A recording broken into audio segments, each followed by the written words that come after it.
मैं doctor Sushil Kumar class 12 biology chapter 2 से question बनाया हूँ। Question number 13। Give an account of cross pollination, its types and agents. Cross pollination के संदर्भ में वर्णन करना है, इसके प्रकार और इसके एजेंट्स को भी लिखना है। आंसर: क्रॉस पोलिनेशन और जीनोगेमी। क्रॉस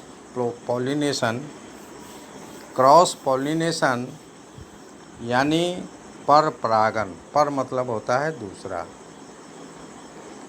क्रॉस पोलिनेशन को ही हम जीनोगेमी कहते हैं। It is the transfer of pollens.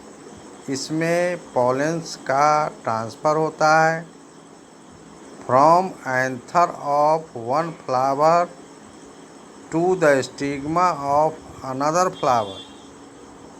Pollen grains का जो ट्रांसफ़र होता है वह एक फूल के एंथर से दूसरे फूल के स्टिग्मा तक belonging to genetically different plant. और यह जो पौधे होते हैं, यह जो प्लांट होते हैं, वो जेनेटिकली डिफरेंट होना चाहिए। एक ही तरह का जेनेटिकली कैरेक्टर वाला नहीं होना चाहिए, दोनों में अंतर होना चाहिए, तब जाके वह क्रॉस पोलिनेशन कहलाता है।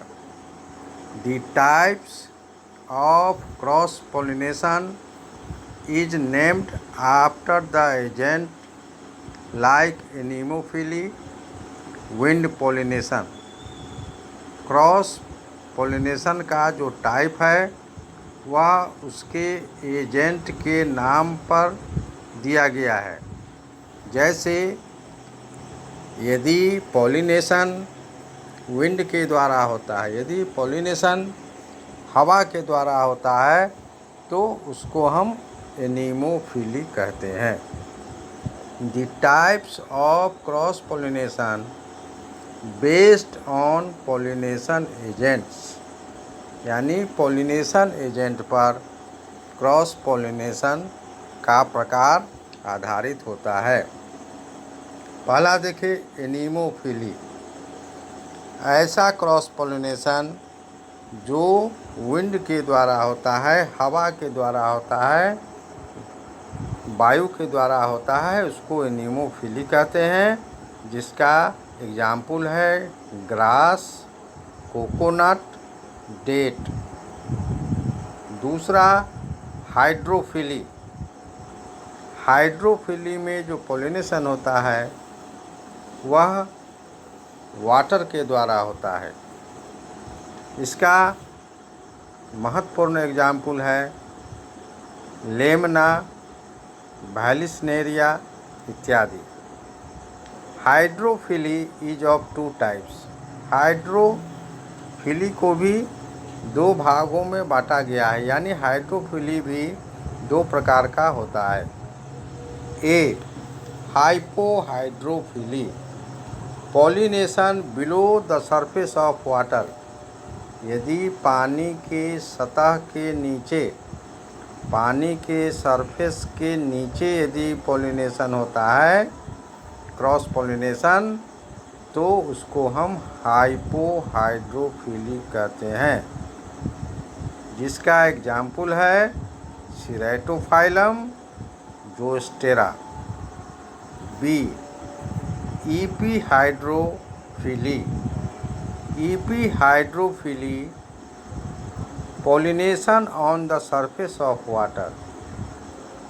जब पोलिनेशन पानी के सतह पर होता है, यहाँ पर पोलिनेशन करने का मतलब यह क्रॉस पोलिनेशन का क्वेश्चन है, इसलिए क्रॉस पोलिनेशन ही समझेंगे। क्रॉस पोलिनेशन जब पानी के सतह पर होता है तो उसे एपीहाइड्रोफिली कहते हैं। एग्जाम्पल है लेमना वैलिस्नेरिया।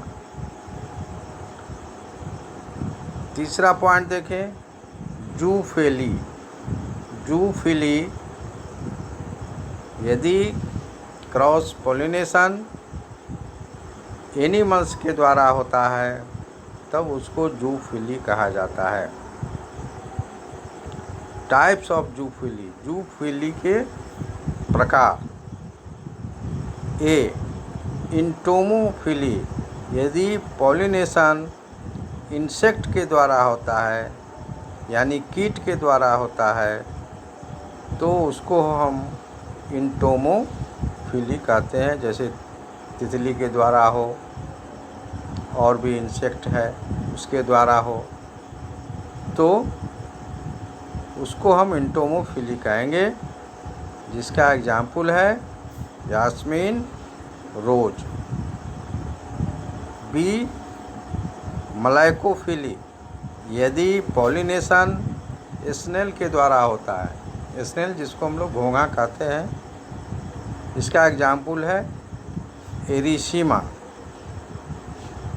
पॉइंट सी, ऑर्निथोफिली, यदि पॉलिनेशन बर्ड के द्वारा होता है, यदि पॉलिनेशन पक्षी के द्वारा होता है तो उसे ऑर्निथोफिली कहते हैं, जिसका एग्जाम्पल है बिग्नोनिया। यानी बिग्नोनिया में जो वो पॉलिनेशन होता है वो बर्ड के द्वारा होता है। पॉइंट डी, चिरोप्टेरोफिली, इसमें जो पॉलिनेशन होता है वह बैट्स के द्वारा होता है। बैट मीन्स चमगादड़। चमगादड़ के द्वारा यदि पॉलिनेशन किसी प्लांट में होता है तो उसको हम चिरोप्टेरोफिली कहते हैं। और इसका सबसे अच्छा उदाहरण है कदम्ब। कदम्ब में जो पॉलिनेशन होता है बैट के द्वारा, चिरोप्टेरोफिली के अंतर्गत आता है ये। Point E, anthrophily, by human beings, यदि मानव द्वारा पॉलिनेशन होता है तो उसको हम एंथ्रोफिली कहते हैं। जैसे मनुष्य एक फूल तोड़ता है फिर उसी हाथ से दूसरा फूल तोड़ता है, तीसरा फूल तोड़ता है, तो उसके हाथ में जो पॉलन ग्रेन्स चिपक जाते हैं वो एक पेड़ से दूसरे पेड़ चले जाते हैं, एक फूल से दूसरे फूल पर चले जाते हैं, जिसके माध्यम से पॉलिनेशन हो जाता है। इसका एग्जाम्पल है डेट पाम। ये क्वेश्चन नंबर 13 था। अब देखें question number 14। Right advantages and disadvantages of cross pollination. Cross pollination पर परागण का क्या लाभ है और क्या हानि है उसको लिखना है। Answer, advantages, importance of cross pollination. Cross pollination के क्या लाभ हैं या क्रॉस पॉलिनेशन का क्या महत्व है। पहला पॉइंट देखें, बेटर यील्ड। क्रॉस पॉलिनेशन के फलस्वरूप जो उत्पादन होता है वो ज़्यादा होता है, बेहतर होता है। दूसरा पॉइंट, एलिमिनेट्स डिफेक्टिव ट्रेट्स। यदि कोई डिफेक्टिव कैरेक्टर है तो वह दूर हो जाता है। Eliminates defective traits. तीसरा पॉइंट, वेरिएशन अकर्स। चौथा point, produces new varieties of plants. Variation के फलस्वरूप कुछ नए वेराइटी के पौधे उत्पन्न हो जाते हैं। पांचवा पॉइंट, इंक्रीजेज डिजीज रेसिस्टेंस। नए प्लांट जो बनते हैं तो उसमें रोग प्रतिरोधक क्षमता, रोग से लड़ने का जो क्षमता होता है, रोग प्रतिरोधक क्षमता, वो पहले की तुलना में बढ़ जाता है। पॉइंट 6 इनहेंसेस एडेप्टिबिलिटी ETC वातावरण के प्रति ज़्यादा अनुकूलित हो जाता है, वातावरण के अनुरूप हो जाता है। इस तरह ये 6 पॉइंट इसके लाभ हैं, यानी इसके जो एडवांटेजेज हैं वो हैं। इसके अतिरिक्त भी बहुत सारे हैं, लेकिन मुख्य रूप से ये 6 पॉइंट दिया गया है। अब देखें disadvantages of cross pollination. Cross pollination से हानि क्या है? पहला पॉइंट हाईली वेस्टफुल प्रोसेस है। दूसरा पॉइंट ये चांस फैक्टर है। यह चांस फैक्टर इसलिए है कि इसका कोई फिक्स नहीं है, कोई नियमित नहीं है कि यह पॉलिनेशन संभव ही होगा, नहीं भी संभव हो सकता है। तीसरा point undesirable characters will inter. अवांछित गुण जो है वह चला आता है नए पौधे में, ये इसका डिसएडवांटेजेज है। इस तरह से डिसएडवांटेजेज ऑफ क्रॉस पोलिनेशन में है। पहला पॉइंट हाईली वेस्टफुल प्रोसेस, दूसरा पॉइंट ये चांस फैक्टर, तीसरा point undesirable characters will inter ETC।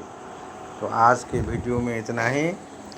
मेरे वीडियो को लाइक करें, शेयर करें और हमारे YouTube चैनल को सब्सक्राइब करें ताकि अधिक से अधिक छात्र छात्राओं को लाभ मिल सके। धन्यवाद।